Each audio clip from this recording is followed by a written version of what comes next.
I just can't think of one career that I would want to stay in until I retire. Thank you for being on the pod. No I'm so worries. excited to chat with you. Me too.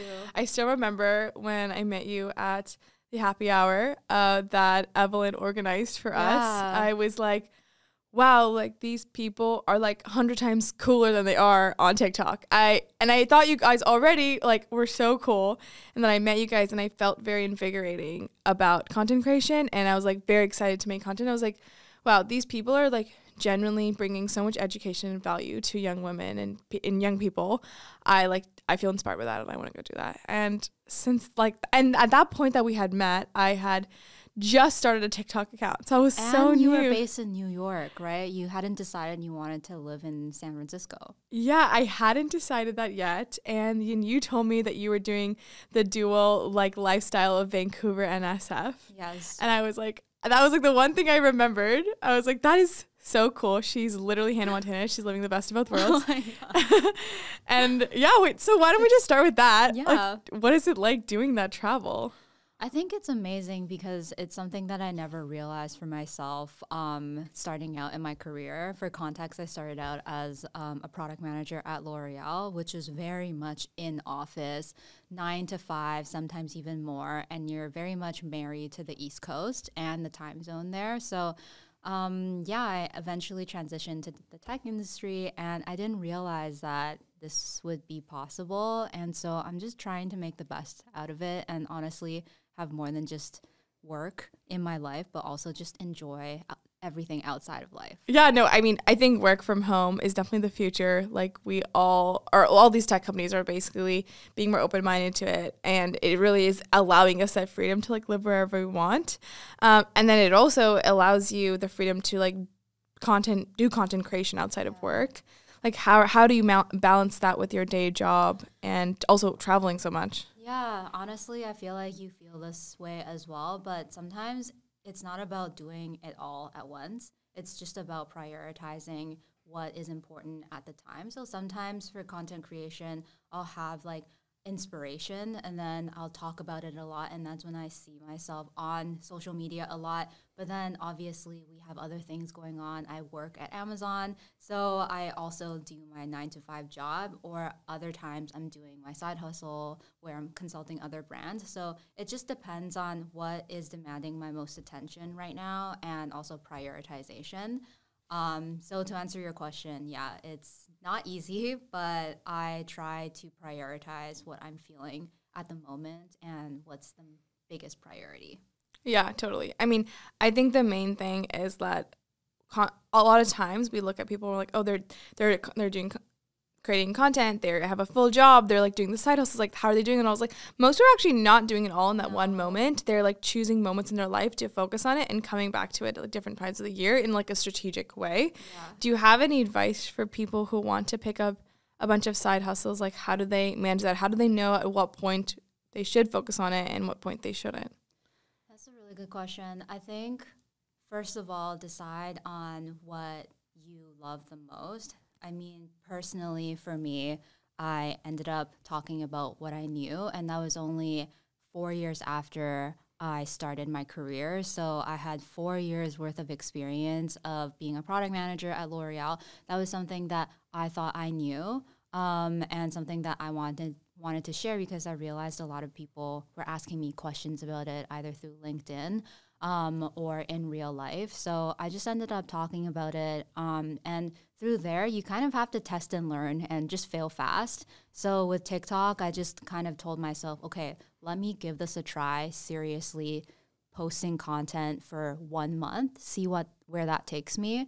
And my one rule is that I need to be having fun at all times because I already work a 9 to 5, and that's where I can sometimes not have fun, and that's fine. But if I'm choosing to do this outside of work, I want this to be fun. And as soon as it feels like a job or like adding on to my emotional stress, then that's a sign that I actually don't like that. So I let that guide me into what I like, what I don't like. And then from there, you kind of just like play the game of, okay, cool, this worked out, let's expand that. And then you kind of continue on with that pattern. Yeah, that makes sense. Would you classify yourself as a perfectionist? Yes, but I feel like with content creation, you really can't think like that. Yeah, you can. Yeah, so true. I feel like you probably know this, but sometimes it's the stuff that you randomly thought of at like 2 a.m. with zero good quality, and you start filming it and you post it within like 5 minutes, and then it blows up and you're like, yep.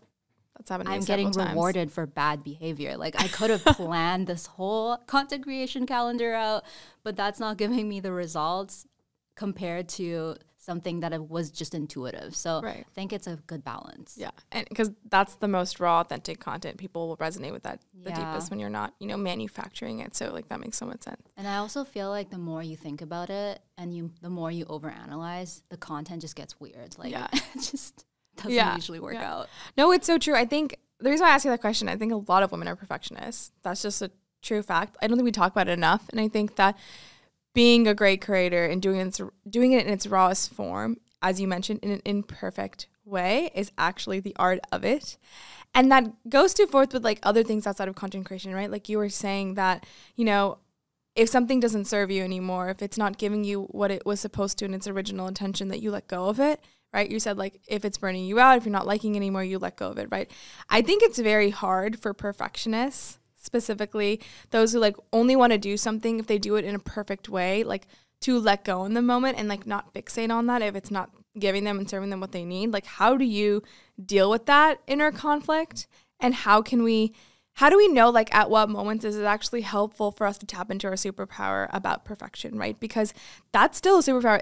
It has its cons, but it definitely has its pros, right? Yeah. I think that's definitely a struggle that I'm still working on, to be very transparent every day. Like going back to the prioritization, I think that ties into perfectionism.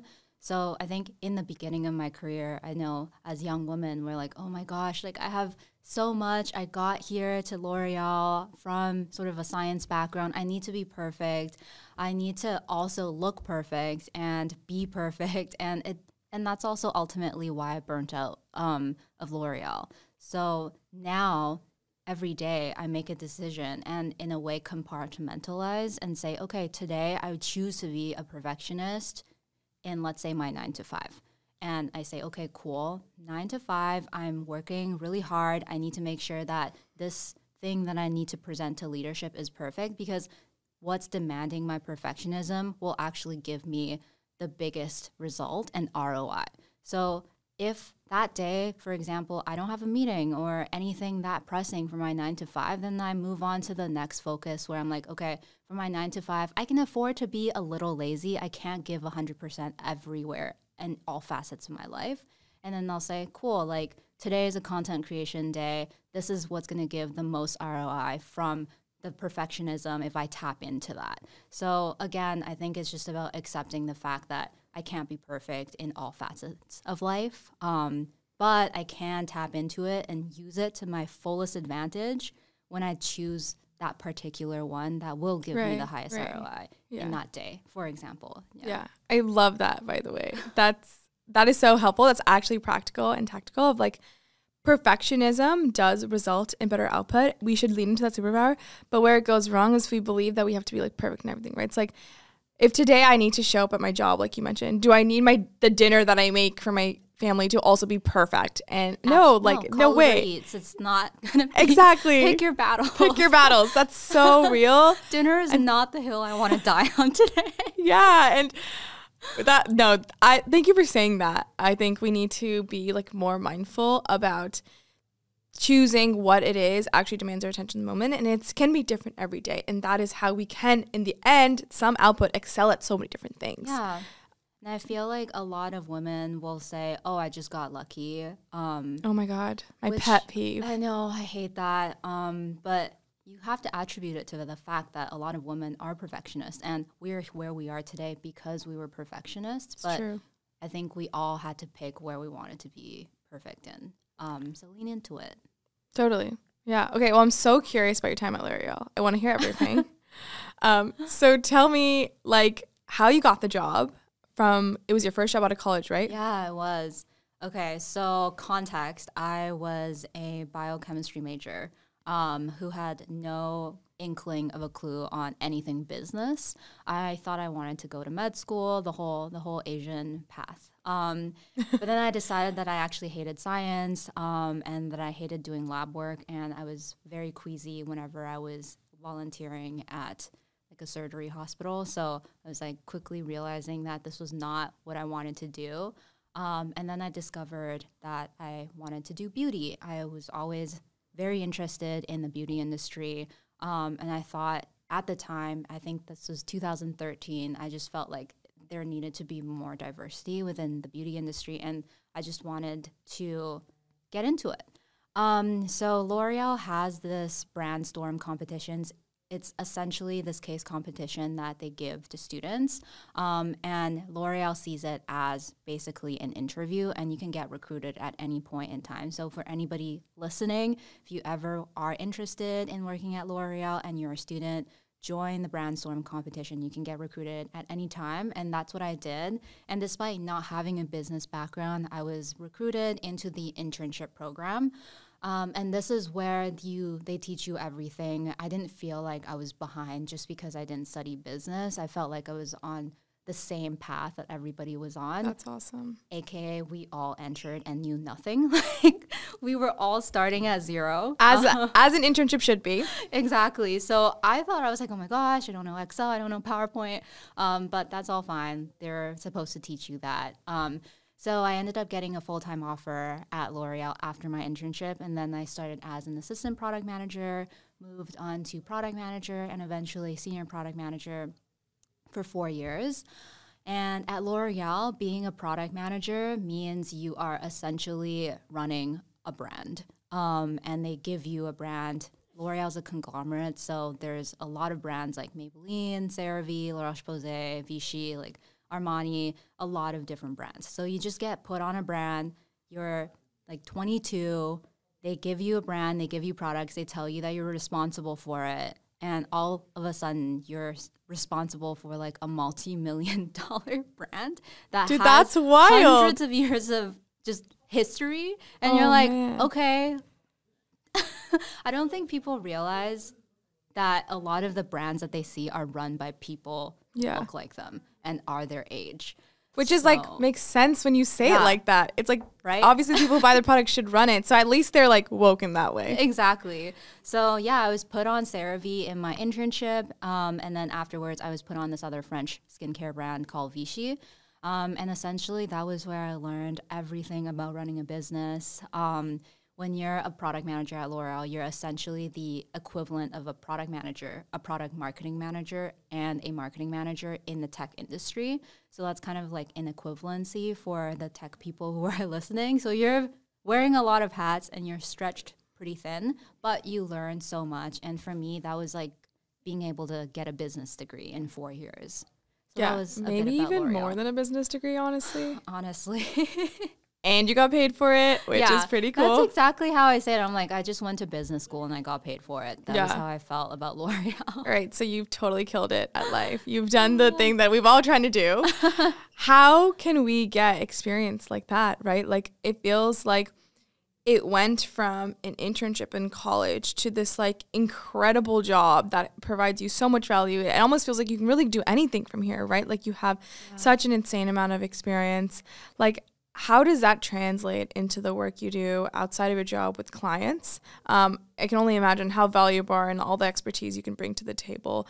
Like, would you like say that you're basically an entrepreneur? Like, you basically run your own business on the side. Mm-hmm. How do those skills translate, especially from your L'Oreal experience? Yeah, that's a great question. I think I'm using it every day because at L'Oreal, the skills that I learned was essentially running a business, and that opportunity of being able to somebody handing you a business at 22, even though it's a conglomerate, but they're still saying, cool, run it like it's your own brand. And that's what they used to say at L'Oreal as to us, like assistant product managers. It's like, Vivian, pretend you're a general manager. What would you do in this scenario? What would you launch? What's your strategy? So that's so valuable, and I use it every single day in my day-to-day my day job, my 9 to 5 at Amazon, but even more outside. For context, I'm currently consulting brands on, especially in the industry of beauty,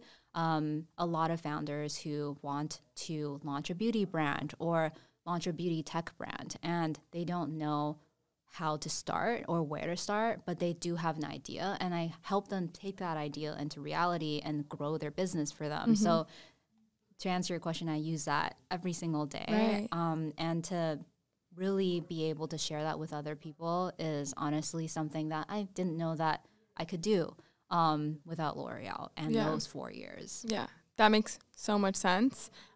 You basically were building brands internally to L'Oreal, so now you can just like do that for anyone. Yeah, totally. Can you share with us like a story or like a situation at L'Oreal where you were assigned a project and you had to like navigate that space and like learn something fully brand new and like get it out the door? Yeah. I mean, I bet that was like your everyday. So like maybe like you probably have a million examples. Yeah, I guess I'll just give my internship example. I guess a lot of listeners are probably also students, but essentially just imagine me as a science student. I've never touched anything business. I get into L'Oreal my first day and they're like, here's your project. You're going to be on CeraVe. We just recently acquired CeraVe as a conglomerate. We're now in Canada. Now I want you to launch CeraVe within the Canadian business context. Go. No way. And you're like, what? Okay.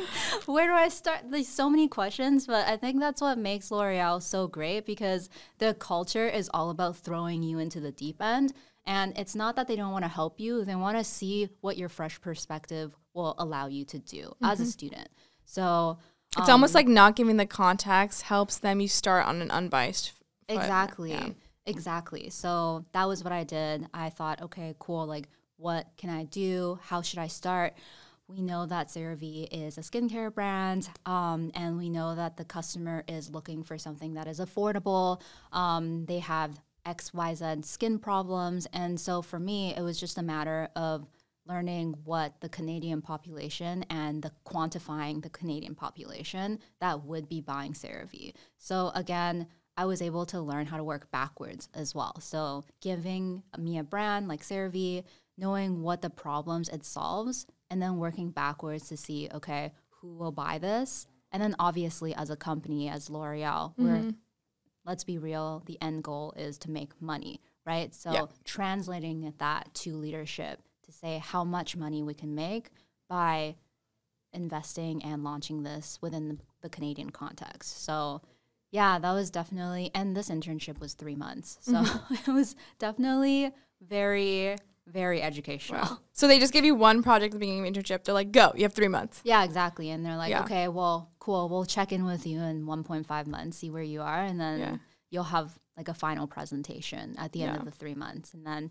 that presentation will decide whether or not you get an offer. Right. Makes sense. And you're from Vancouver. So you also understood the Canadian landscape, and you probably understood that market, maybe not like amazingly, but like potentially better than like anyone else. Was that considered a factor when they were giving you the project? Yeah. Fun fact, I actually specifically requested CeraVe. Oh, cool. Yeah, and I'm so happy that they listened. And I think for me, the learning experience there was don't be afraid to demand what you want. Even if you think you're just a student, I think if you can argue your case, for me, it was like, hey, I love CeraVe. I've been using CeraVe even before they, acquired it, even before it became super popular on TikTok.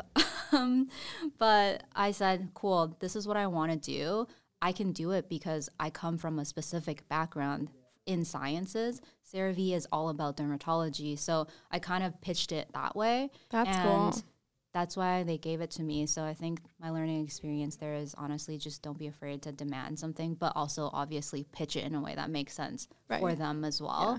And in that case, I think my background, which I thought was going to be a disability, became a strength. So I thought that was a good learning experience. Yeah. I mean, you never expect what it is you done in your past, learn in your past can actually help you in your current context. And actually that can be your superpower. So I think we have to like, not forget to include that stuff when we're like pitching ourselves, and also like really keep in mind that like what makes us different is actually very often what makes us interesting in the room. I and love the that. person That's exactly how I felt. And I Yeah. feel like you probably understand as well going through your career.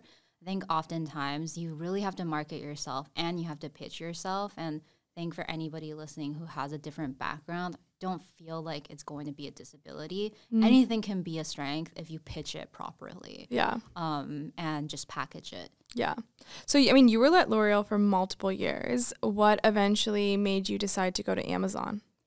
Yeah, I think, as I mentioned, L'Oreal was a great learning. It was a great school, but I did come from a science background. So I've always wanted to try new things. And to me, I feel like my personality and me as a person, I just can't think of one career that I would want to stay in until I retire. I think work life is exciting because I can try out all these different careers.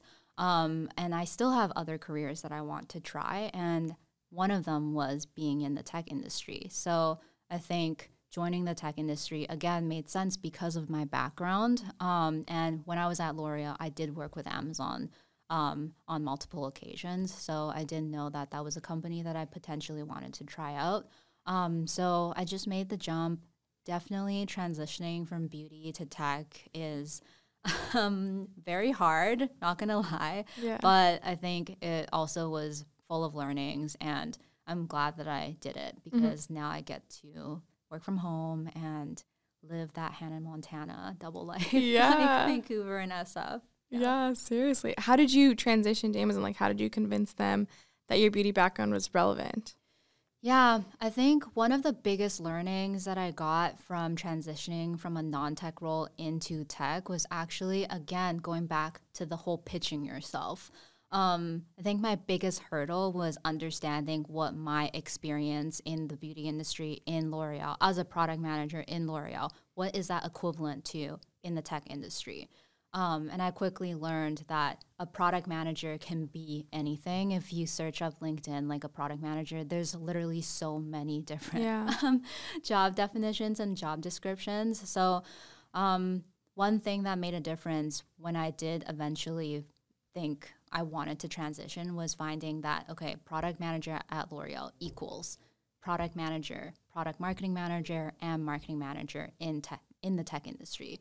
As soon as I figured out what I was doing at L'Oreal was equal to 3 headcounts, like within the tech industry, it made it so much easier to connect to people within the tech industry. So that was my second step, was starting to network, talking to people. And when I did talk to people, it made it easier for them to understand what my skill levels were and how to help me.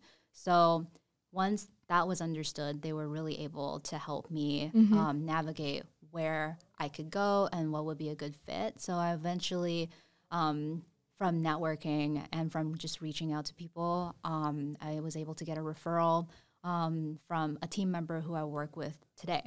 Wow, that's super Amazon. cool.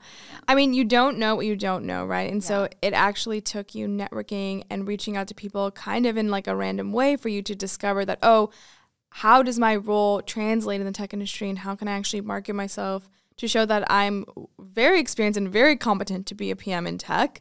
But you don't really know exactly how that's done if you're not worked in tech before. And it actually just takes talking to people, and it's that lightning bulb moment. But it's not always so clear, like, who is that right person to talk to like bring that moment for you. So you kind of like did the perfect thing, which is like network around and like see what was going to happen till that did click. And then boom, now you have like the perfect platform to make that transition.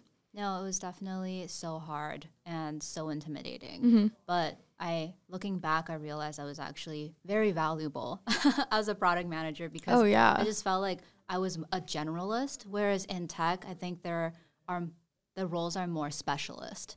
So I think coming from a generalist role into tech marketing manager right now, that is more specialist, was just easier. But again, I had to find that out and find the equivalencies, communicate that to people in tech to be able to, get to a referral. Totally. Makes sense. Do you have any tips or advice for anyone who is trying to move into a technical role, specifically from the beauty industry and currently a non-tech role? Yeah, I think the first step is to just get over the mental barrier, thinking, oh, like tech is this impenetrable industry, you have to know someone, you have to have had experience, you have to be a software engineer, just getting over that psychological barrier first. And then second, look at what your equivalencies are. So if you are a marketing manager within the beauty industry, what is that equivalent within tech? Once you have that equivalency, you're ready to talk to people as well. So go onto LinkedIn, search up #hiring. It'll spit out so many people who are actually hiring in real time. And then you look for a company that you're interested in, reach out to that person. You now have an excuse to talk to them because they posted that they're hiring. So you just say, hey, my name is X. Wanted to reach out to you on this role. Can I learn more? Is it okay if we chat for 15 minutes? And I think that has given me the most success rate rather than just cold emailing someone or cold reaching out to someone. Yeah. That's genius. That's so true. It's actually sometimes the most obvious things that we don't even think of. Like literally just search the #hiring on LinkedIn. Duh. Like it took me a while to. Yeah, it's not obvious. No, yeah, it's really not. Yeah. So you were at L'Oreal for multiple years, then you're moving to Amazon. Do you find yourself having better work-life balance here because you're literally not doing 3 jobs? You're doing 1 now? Oh my gosh, Avni. Yes, I feel like I honestly feel like I'm retired a little bit. Oh like, my God. Dude, you hacked life. I know. I'm retired from being a perfectionist, like in my 9 to 5. No, I'm joking. But seriously, I feel like I have a much better work-life balance. But I genuinely feel like I was okay working hard. I was okay working and having no work-life balance at L'Oreal. And the reason for that is because I was fresh out of college. I knew that my time at L'Oreal was not trying to have work-life balance. My ROI at L'Oreal was learning and absorbing as much as possible, which made it okay for me to spend as much time I want on working at L'Oreal. But I'm not at that phase anymore. And I'm glad that I had that phase where I just worked as much as I can, absorbed as much as I can. But now, having had that phase, I'm happy in this phase of my work career where I am allowed to have more boundaries and I feel more comfortable saying no to things and just logging off because I know that I've done my work in the beginning of my career and I'm here at this job. My new ROI is free time.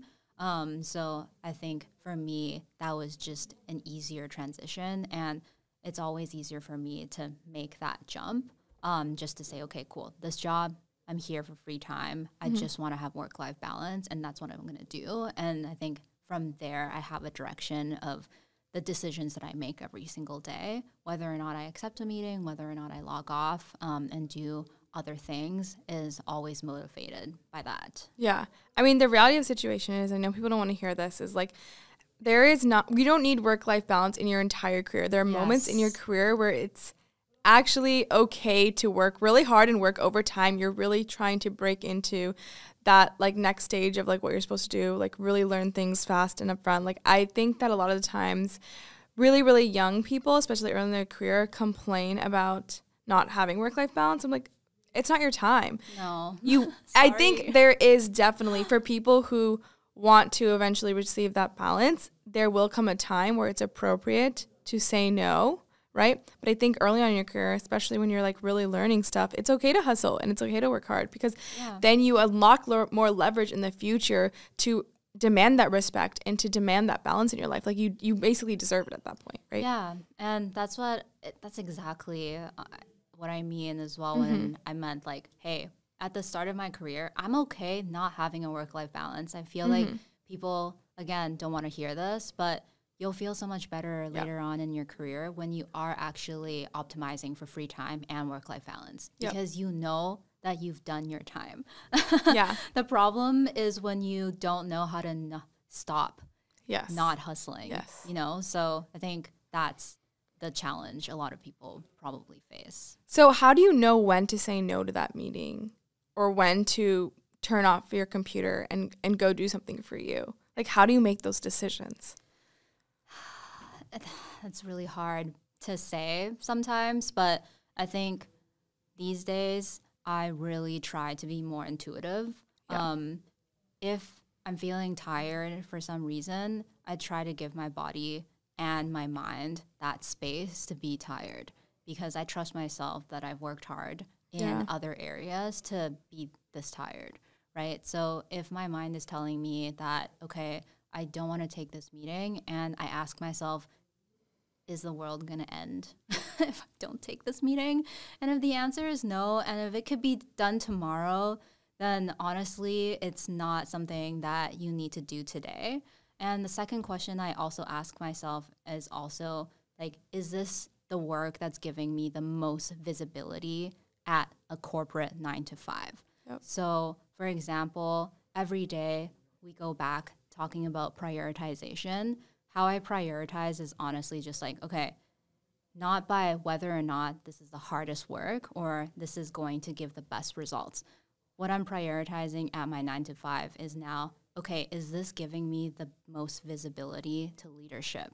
Because that's what's going to now take me to my next step. And if that task is not, and it's at the end of the day and you can do it tomorrow, and you also have other priorities going on in your work life, then it could probably be done tomorrow. Yep.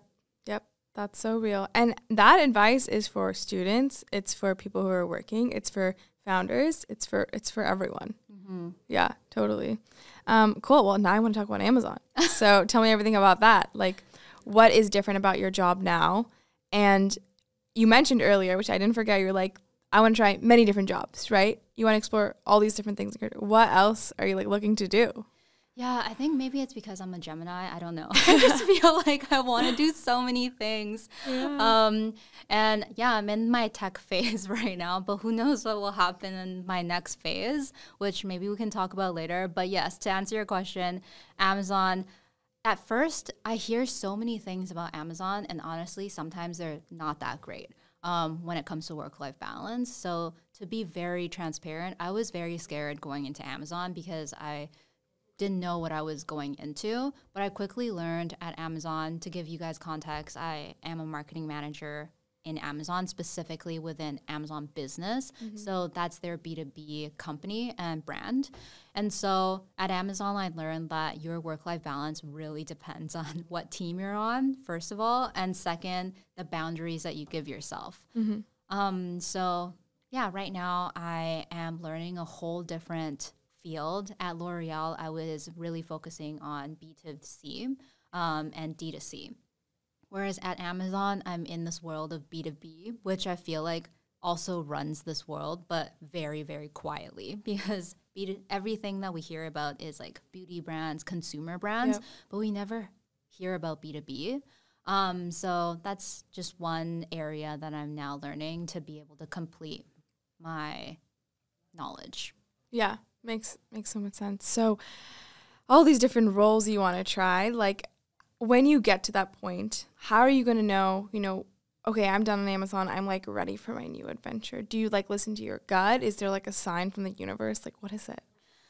I feel like it's a little bit of everything. Yeah. At L'Oreal, I knew it was time when I was feeling super comfortable. Mm-hmm. And that was the first sign that I felt when I knew that it was time to move on. The second sign was I started feeling that I was just going through the motions of the cycle. Mm-hmm. So at L'Oreal, I was like, okay, time to do another marketing campaign. We're launching another product. Like, we're beginning the cycle again. And that was honestly how I knew it was time to move on. Yeah. So I'm probably going to wait for that at Amazon as well, to really see the signs.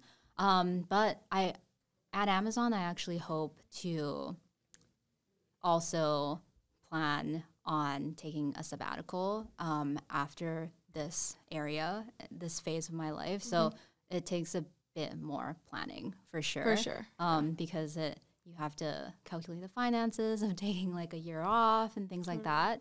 So I would say that's my next step, is as soon as I've learned everything that I can, as soon as I start feeling too comfortable, as soon as I start to feel sort of repetitive cycles, that's when I know it's time to stop. Yeah. I love how self-aware you are. I feel like most people are like not good at knowing when they are reaching their breaking point, when to like stop how to have that self-awareness. I'm definitely terrible at it. Like, I need to do a lot better. So I love that you know that, and you're like internally very like in tune, I guess is the right way to say that. So I want us all to kind of be better and more in tune with like our mental and our physical, right? It's like that is how we are able to unlock like great success in the future. So, I mean, I'm learning so much here. What is your thoughts on sabbaticals? Like, do you feel like everyone should do this in their career? Is there like a right time to take a sabbatical? Oh my gosh, yeah, this is such a hotly debated topic. I know.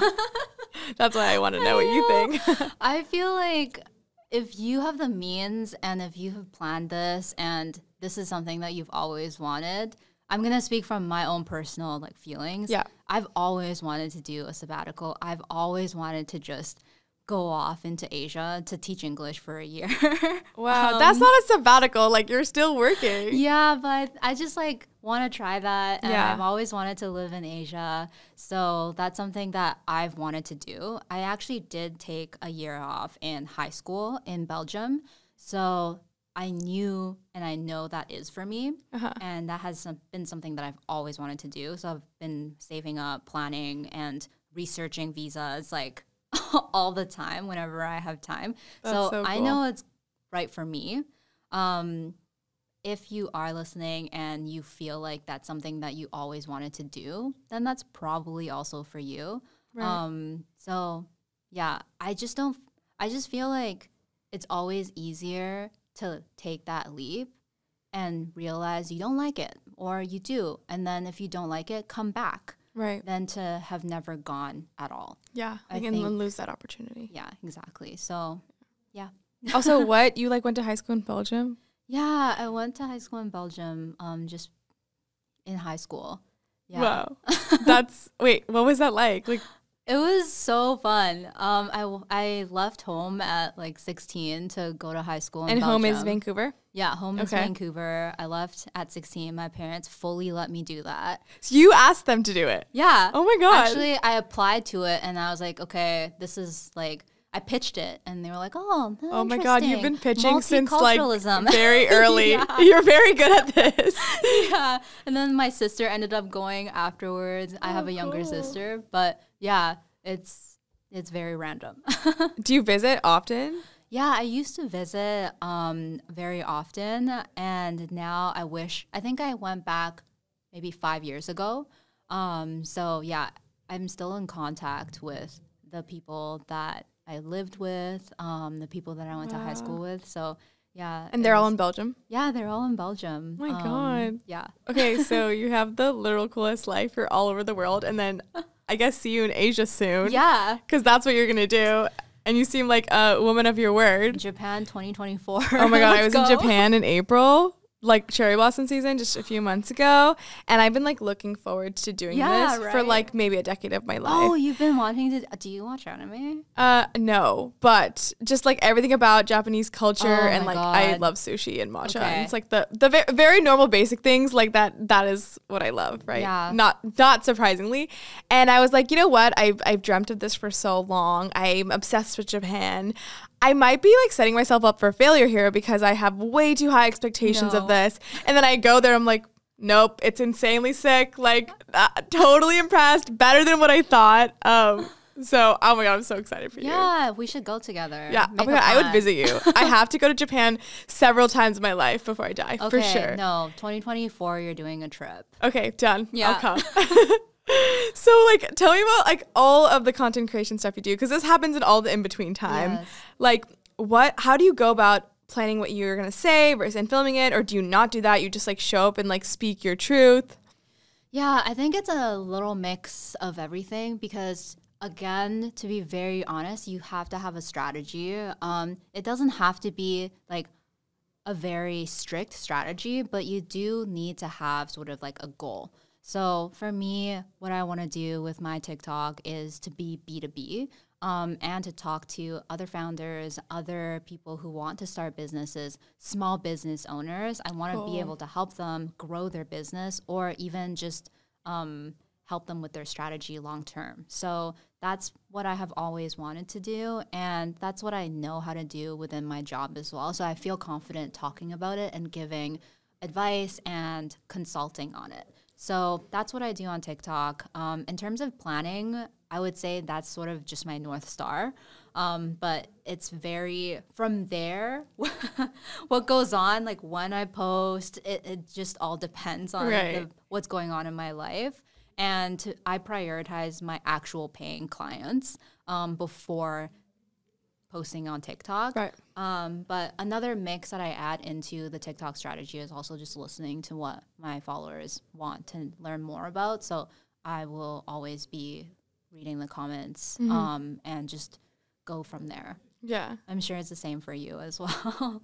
I mean, my life is just like post random whenever I have time. Say the first thing that I can come up with. There is no planning.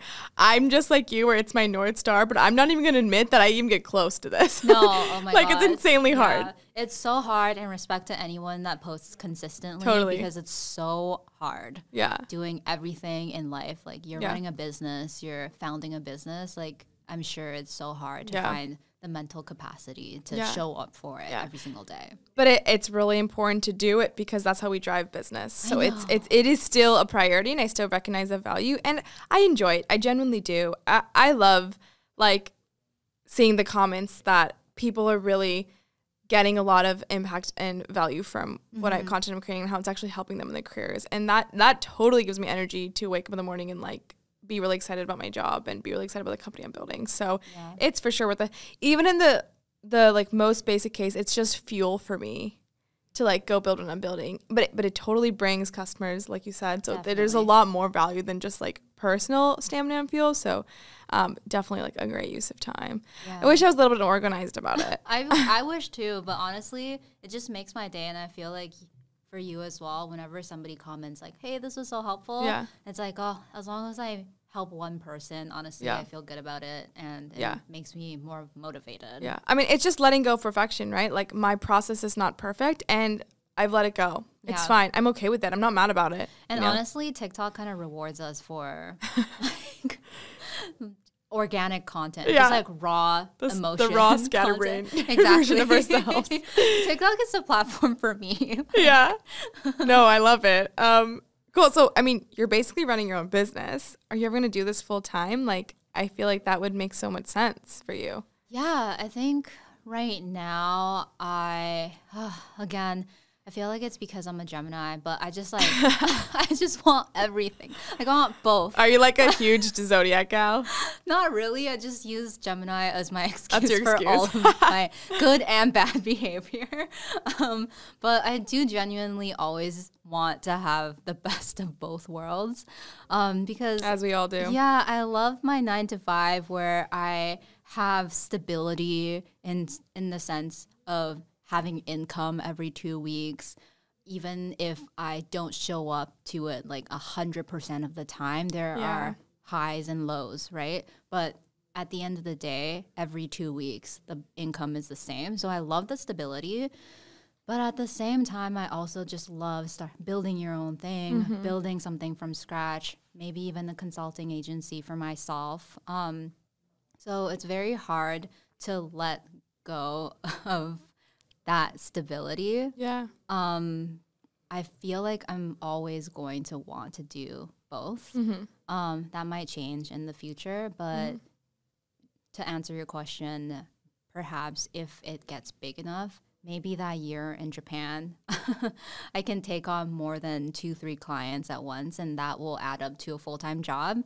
But I really want to see where it goes. And I also want to live presently and just enjoy the best of both worlds before I quit that stability and go off into Asia. Would your boyfriend come with you? I've tried to convince him. And I've, we're negotiating. I mean, Japan is such a great place to skedaddle for a year. So it seems like it should be an easy sell. I know. I'm trying to sell it to him, but right now the farthest I've gone is like 3 months if he's like in between jobs. He's in finance, so I think he just likes work.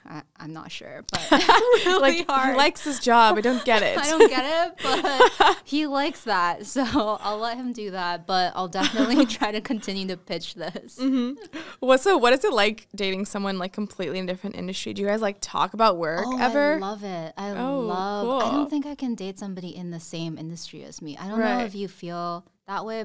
Maybe if this other person was also building their own company, I think that would be good because at least it's still your own thing. Yeah. But what I mean, I don't think I can ever date somebody who is in the same like 9-to-5 industry, like also in marketing. Right. It's a little too close to home. It's a little too close to home. And I'm very competitive too. So I also just feel like I don't try to, but if I'm in a relationship with someone, I feel like I would accidentally compare myself, my success with the person that I'm dating, which sounds horrible. But I just like having our own thing. Yeah. So it's really nice. And I just like the fact that we can talk about marketing and he's learning something. And then he can talk about finance and I'm learning something. Yeah. Wait, that's so real. I agree. I'm dating a founder also like me, and it's in the tech industry. But like you said, because we're building such different companies, it's kind of like we're really in our own lanes, and you get that like conversation back and forth of like there's this like deep empathy and understanding of like what we're going through in our lifestyle. But then whenever we are talking about what we're doing, the other person is learning so much because it's so far from like their day to day. Yeah. And I think at the end of the day, you want to talk about your days. And I don't want to be talking about marketing all day. Same thing for you. You probably don't want to talk about work all day. Oh my God, no.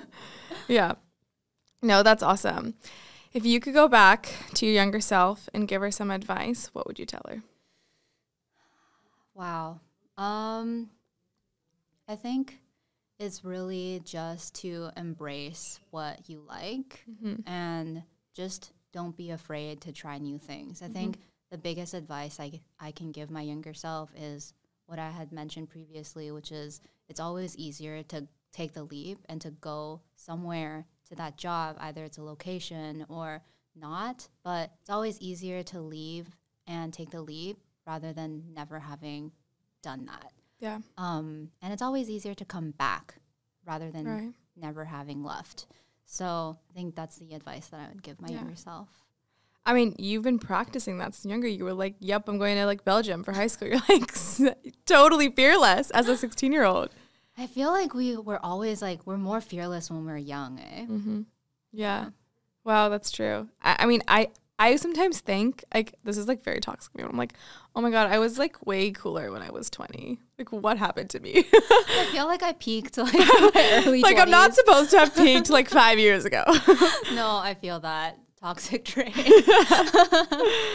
Cool. So how long are you going to be in SF now? I'm going to be here for a month. So I'm going to be hitting Napa. I'm going to be doing all the touristy things.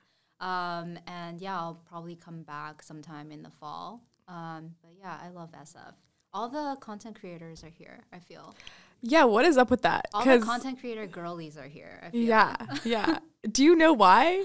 I can't figure it out. I don't know either, but it just feels like everyone I've met so far has always been. Me too. And I'm like, wait, I thought we didn't like SF. What's going on here? I thought we were in alignment. I thought we weren't in SF. Yeah. I thought we were all in New York. Yeah.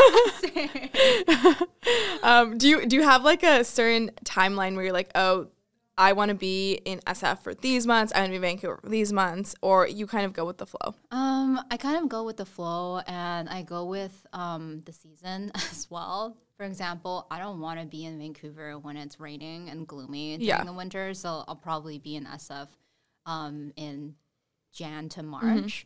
And then I'll come to SF just to enjoy just California in general during the summer. So, you know, just enjoying the best of both worlds. Yeah, for sure. And then, like, do you plan this all in advance? I'm asking all these questions because I'm currently in the state of, like, volatility of, like, where the heck do I live?